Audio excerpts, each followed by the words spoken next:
Mana bu amaliyotimizdagi Ganteşa Polat Palvan Elon Musk. İnsanlarni Marsga qilib chiqma, insonlarni ko'p sayyorlik jonliqqa aylantirma deb plan so'qiyotgan mo'jada ma'o. Fan texnik sarıngı, kitap sarıngı elab qo'ydi. Bu odam vakshi kitap o'qamish, oshtoq boyliq turib.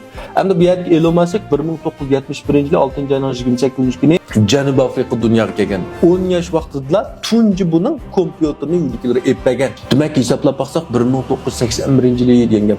1981-yil degan bizning o'ylarimizda bakvos biratal radio vatg'o deyman. Shunami? Demak, shu vaqtning o'zida bu yerda Elon Musk 90% yosh o'smirlar yoshlardan eshib ketgan buning turmushi. Endi bu kompyuterlar mashg'ulotxonaki barbara o'zining talantini boshqalarga qaraganda bir ortiqchiligi qizib chiqilgan, bayqalgan. 1995-yil 24 yoshli Elon Musk o'zining tunji igilik tiklash hayotini, cho'ngga hayotini boshlagan. Ham tunji qatimni muvaffaqiyat qozonib, tunji tongjin deb qo'ydi o'zining zo'r mulkini. Ya'ni 2 million 200 ming dollar topgan. 95-yildagi 2 million dollar degan nimga gap bo'lib ketdi o'ylab beqinglar. Akademika dunyoda birinchi oy bo'lmaydi bu-chu. Hamda nurg'unlarsa bunda g'oyat zo'r pul topganda 95-yildagi 2 million dollarda parahat turmush kechirib mandalat yutib ketish mumkin. Lekin bu odam to'xtab qolmay ikkinchi qatimliq cho'ng yiqilish hayotini boshlagan. Yeni elektronlik pul to'lash supsi Excom degan shirkatni qurgan. Ya'ni hozirgi Jifubao'ningki otsi hisobda. Shu vaqtda Elon Musk to'g'ri pul to'laydigan chiqimdan ne mayli Jifubao'da Undidarda ishlatyapmiz. Shu vaqtda yasab Yevropa, Amerikada bundan olqishga erishgandan keyin buni foydasiga setib etibdi yana. Kelgusini o'ylashmaylar. Chunki bu odamning orzusi buning natijasi ustun. Endi bu yerga Elon Musk bayo'g'am bilan buning xarakteri, mijozni, o'sal bir nacharligini, uqtoq odatga odamlar bilan chiqishamaydiganligini. Shuning bilan 2002-yil bu uyuz qurgan shirkatdan aydalgan. Yeni kim ashta aydalgan ya buningga o'xshaydigan. Endi biroq bu yerga bu fan texnik sarg'i buningdan ko'ngil yerim qilib qo'ymay, o'zining 3-qatimliq, 4-qatimliq, 5-qatimliq ilikliklash hayotini davomli boshlagan, to'xtab qolmagan. Ham har bir qatimliq ilikliklashda o'ng'ilgan odamning hammasi mumkinmi, oshta qish qilg'ulamda deb ishki meliqi tasavvurdan olib ketgan boshqalarning uchun. Shuning bilan bu olam bo'shlig'i tekshirish shirkati, olam sayohat shirkati Taykontenso SpaceX degan ma shirkatni qurgan. Ya'ni olam sayohat qilmaymiz, Marsga chiqmaymiz deb. Shuning bilan buni qilish uchun nima kerak? Raketa kerak. Ham shu vaqtlarning o'zida bunda olam kemasi to'shuvchi raketa degani darajadan tashqi davlatlar Amerika bilan Rossiyada yasaydi ekan. Shuning bilan bu endi Amerikaga desa sarangib qoldingman sen, shaxsga setib bermaymiz deb, yerda NASA buni rad qilgan.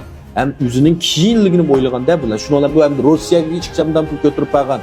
Setib bersan olib ketgan, Rossiyada anglab sarangib qoldimi? Men nima shaxsiy raketa setib qilg'ashga, uningsiz bizning ashaddiy dushmanimiz Amerikalik ekansa, yo'qal qarashu deb buni haydib etgan. Shuning bilan bu yerga Elon Musk setib bersan o'zim yasayman qo'yman, qanday qilib haqiqatni satmasam yasayman deb 500 odam bilan raketa yasaydigan, sun'iy emra yasaydigan bu shirkatda ish boshlab ketgan.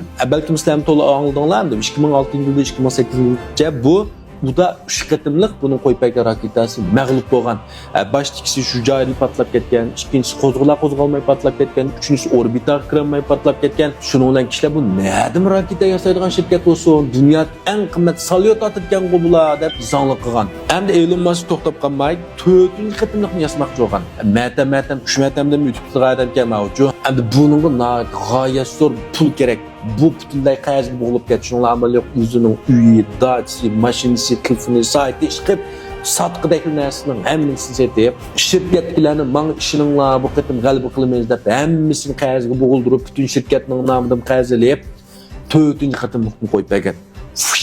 4-chi qatim muvaffaqiyat qozongan. 2008-yil 9-oyning 28-kuni 4-chi qatimlik raketa muvaffaqiyat qo'yib berilib, oldin belgilangan orbitaga muvaffaqiyatli kirib, bularning o'ylig'indek ma'lolgan.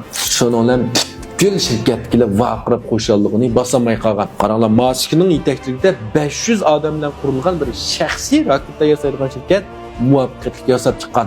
Uning ustiga bularning texnikasi keyinchi davomli taraqqiy qilib, hatto raketani yondirib akildigan bo'lib, aslidagi Amerika Rossiya yasaydigan to'shuvchi raketalarning chiqimining 10dan 1ga kelgan. Bu ish muvaffaqiyat qozonib uzoq o'tmaylar NASAning 1 milliard 500 million dollarlik to'xtamini topshirib bergan. Dingjin topshirgan bizga yasab turinglar deb. Shuning bilan bu yerga Elon Muskning dunyoni o'zgartirish, insonlarni oy sharidan Marsga chiqish orzulari rasmiy turda hamda boshlangan ishonch tug'ilganda hey ma'ni qila oldik oxirgi chuqum qila olmaymiz. Hamda bu emas Elon Muskning buningdan boshqa nurg'un shirkatlari bor. Unda sizlar qaysi shirkatlarni bilsizlar buning nihoyat qolt shirkatlardan piyonchi qoldirib qo'yganlar. Onlarga qolsa keyingi sonda buning dangliq qolt shirkatlarining hammasini yig'ib ayrim bir zotni qilib ishlatsan bo'ldi. Rahmat.